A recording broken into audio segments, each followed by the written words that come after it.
As the first gourmet commercial mushroom company in Tahlequah, Oklahoma, what inspired you to start JH Fungi? Well, it's kind of crazy. Like, I really just like basically I was growing like the trickier mushrooms and stuff like that, you know, and I didn't really think that was gonna be a good direction to go in forever with that, you know, for sure. Right. But I really loved growing mushrooms, you know, and I wanted it to always be a part of my life because I really feel like it helped me learn a lot, you know, like as a person even, you know, like Right. just spending all my time growing and stuff. Fell in love with the process. Yeah, so I really wanted to keep that as part of my life, so I started growing the gourmet mushrooms, you know, and The safer direction to go. yeah, and I realized, you know, that there wasn't any businesses like anywhere close to here that actually did a gourmet mushroom, you know. Right, it's a really unique business to bring to town. I mean, there's definitely more of them now, like popping up all over the place than when I first started and stuff. But it's definitely, you know, it's pretty cool. Started a trend. Yeah, yeah. Or the trend was already coming, you know. Right. Just caught the wave. Yeah. Could you share the journey and challenges you faced in establishing JH Fungi?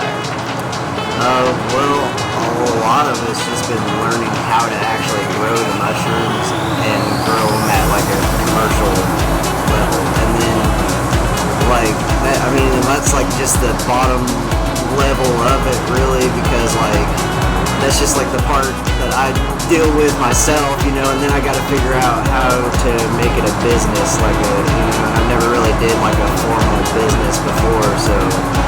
It's yeah, man. There's a lot of little moving parts that like I couldn't have done like without a lot of people around in the community to help me and like, you know, friends and stuff like that along the way that knew a little bit more than I do about just the bits and pieces here and there. Right. You know.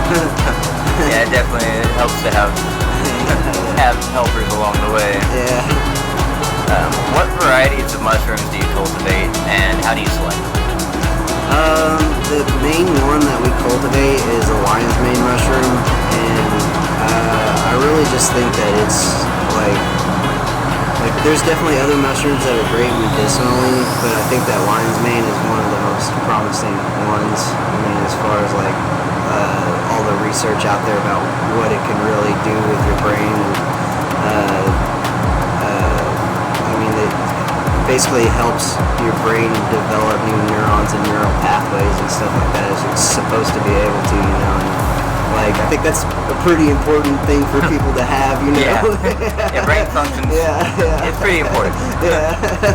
Yeah, I was doing the lion's mane a while back, and I saw significant improvement. Yeah. It's definitely a good mushroom. Yeah, it's kind of like you gotta like take it on a regular basis, so then like kind of when you do it, just gets in your system and helps you over time, you know. Yeah, I mean it lifted that brain fog off my head. Like after about a week, it's really it's something. Yeah.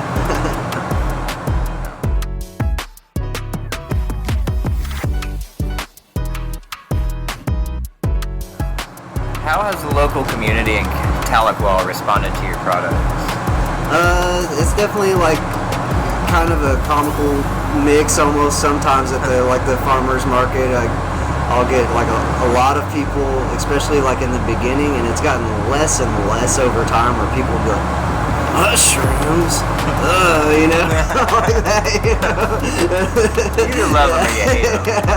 Yeah, there's a lot of people that love them and a lot of people that are just like, and over time it's kind of moved on to like a lot more people seem to be getting more interested in it and more interested in it, and it's definitely growing. Yeah, the information's really starting to spread out there about the importance of functional mushrooms. Yeah, I think like I said earlier, I think I just hit a wave, you know, like right at the time. Well, you got a good wave to get on for sure.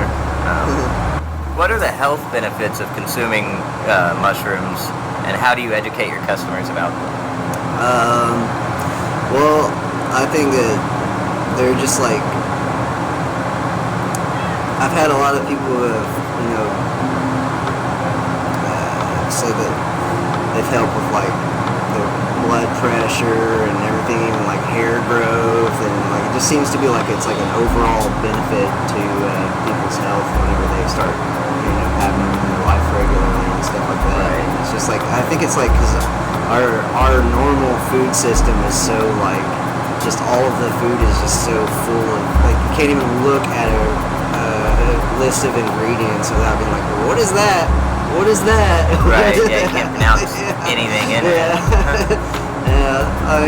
Just when you like simplify your food, and I've got, the mushrooms are definitely a more simple food, I think. Right. They can add a lot of flavor to a meal without, like having to put a lot of craziness Put all in there. the chemicals.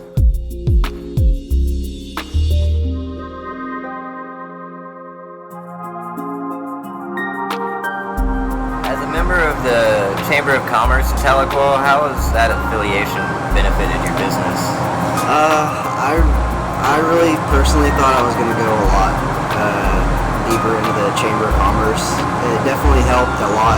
Like, just at first when we got into it, we just really haven't been very active with it, and I kind of would like to be more active with it eventually. It's just been very hard to like balance life in order to Work your business part of it, and be active in commerce. A lot of, they do all their meetings like early in the morning and stuff like that, and I basically work all afternoon for my day job and stuff, and then by the time I get home from my day job, then I work late into the night on mushrooms, and I'm just like, I don't want to wake up that early in the morning by the time Burn yourself out trying to be too involved. I'm sure in time you'll get back. Once I can like stop working so hard at my day job a little bit, and maybe move a little bit more into mushrooms.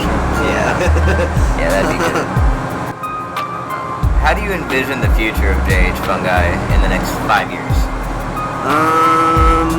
In the next 5 years, I'm hoping at least to have, a new location hopefully within a year, and then I'll, really want to push more into doing like restaurants and stuff like that. I just want to keep growing it towards a bigger company, I want to actually be distributing all over the state, out into the other parts of the country and stuff like that on like at scale, and have employees and everything like that. And it's just like, maybe not like a super big company, but a pretty big company, Right, that'd be great. Definitely scale up. What's been the most rewarding moment so far in your company? Just learning about myself, honestly, and learning and kind of the connections with people and like my business partner and stuff like that. Working with him, he's been a really good person in my life and stuff like that. And it's kind of one of those things, like when you do something that you believe in yourself, like the right people and the right things just like come into your life. And I feel like if I wasn't doing it, then I wouldn't be doing what I really wanted to do. Wouldn't have the right things happen, Right, yeah. If you're not passionate about your business, there's really no sense in pursuing it.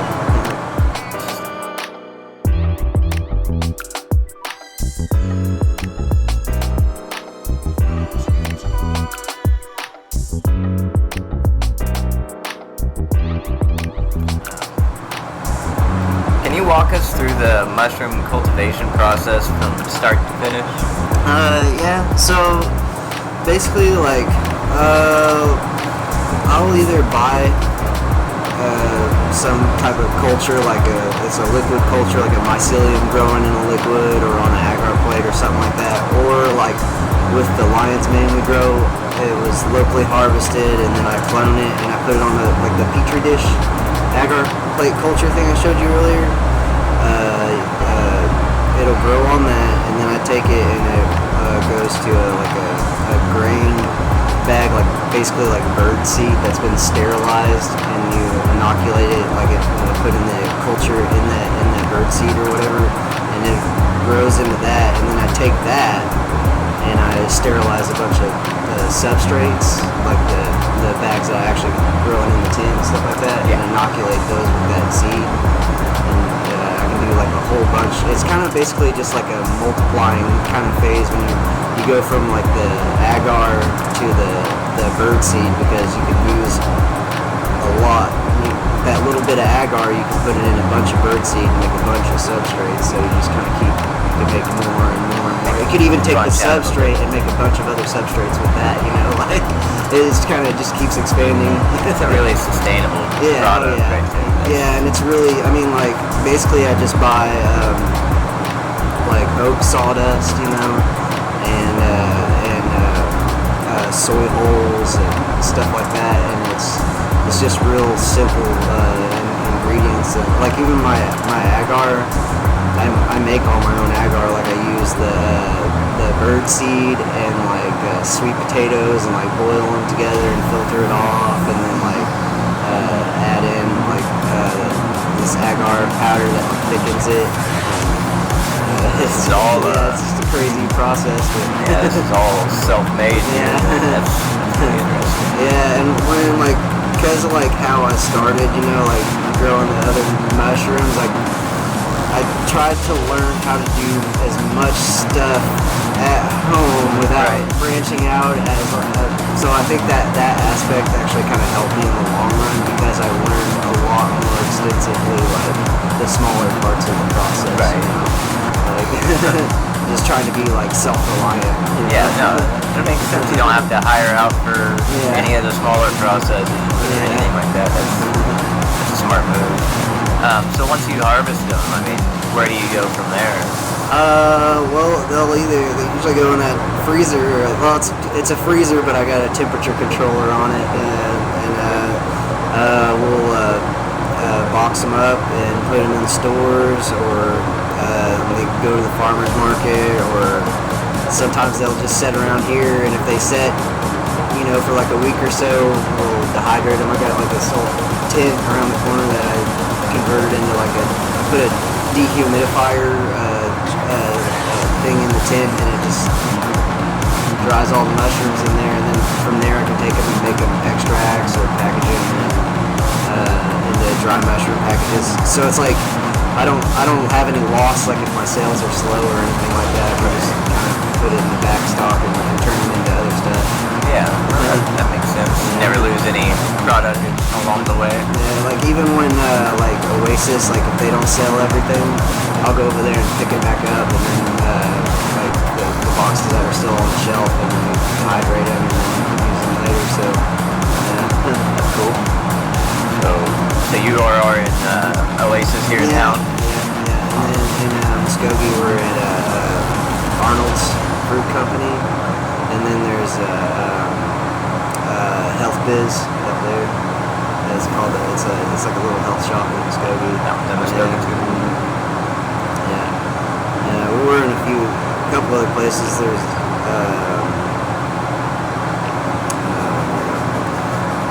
Kathy's Jars out in Whitall. We got extracts and stuff there.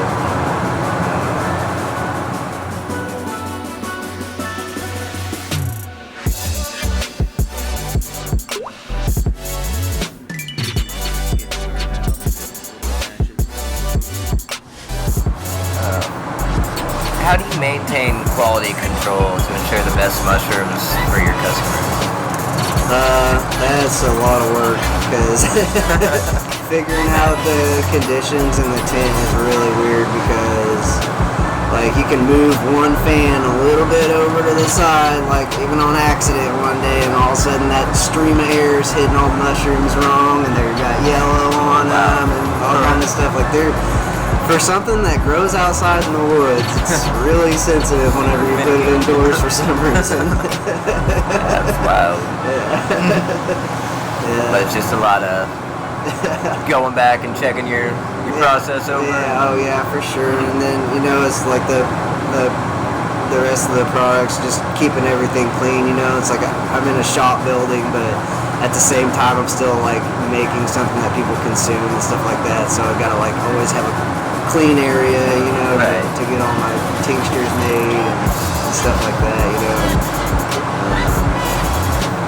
I just try to like not leave anything left unturned, you know, when it comes to like making sure that it's going to be something that's actually good, not Right. bad.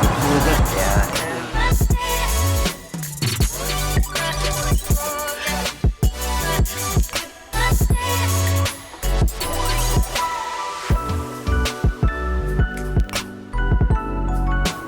Alright, so we're gonna hit the significant 7 questions here. It's the fun back and forth. What's one piece of advice you'd give your younger self? Well, I was talking to a friend last night, and he kept telling me I need to quit being so damn hard on myself. So I think that's that's a common answer from a lot of people too, you know? Yeah. Like you're your own worst critic. Yeah, For sure. yeah. Like I think it's definitely helped me a lot, you know, to like keep pushing forward, you know, and getting like more and more done. But it's like I never take enough time to like set back and go, oh, this is cool. Like see what good you did. Yeah. Do that, you know. Yeah, that would be some good advice to take, for sure. I think you can kick back a little sometimes. Yeah. Enjoy what you've done. If you could have lunch with anyone, past or present, who would it be? Terrence McKenna. You're gonna have to elaborate. He's just a very interesting figure. Honestly, like he's a writer, and him and his brother actually wrote the very first cultivation book on psilocybin mushrooms. Okay. And like he just kind of has a very wild way of looking at life. Like he traveled like the whole world and just like got into different cultures and stuff like that, and like learned their ways and stuff. Yeah, like that would definitely be interesting. Yeah, and he just kind of puts it all together in like I don't know, like whenever I first started getting into all this stuff, I listened to him a lot. Kind of helped. It really changed my life a lot. Sounds like it. I'm gonna have to check him out. Yeah. If you could have one superpower, what would it be? Man, that's a difficult one. Yeah.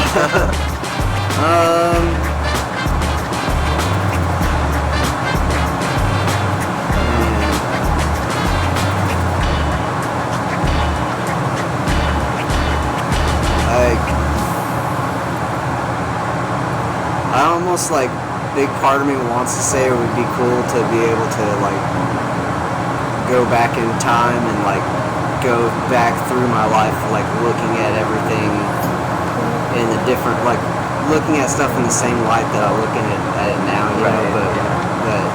But it's like scary to think about that because like I wouldn't want to change anything. Like even though there's a lot of stuff in my life that's been, you know, not enjoyable or not great and stuff, you know, but it's made me who I am, you know. Yeah, so, shaped you throughout the years. I think you turned out alright. If you had to describe yourself or your business in 3 words, what would they be?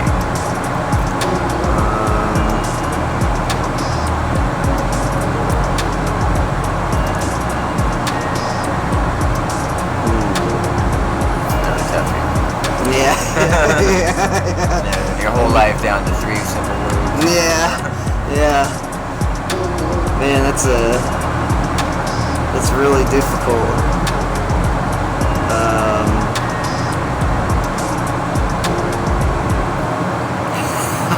I don't know if I can do that, man.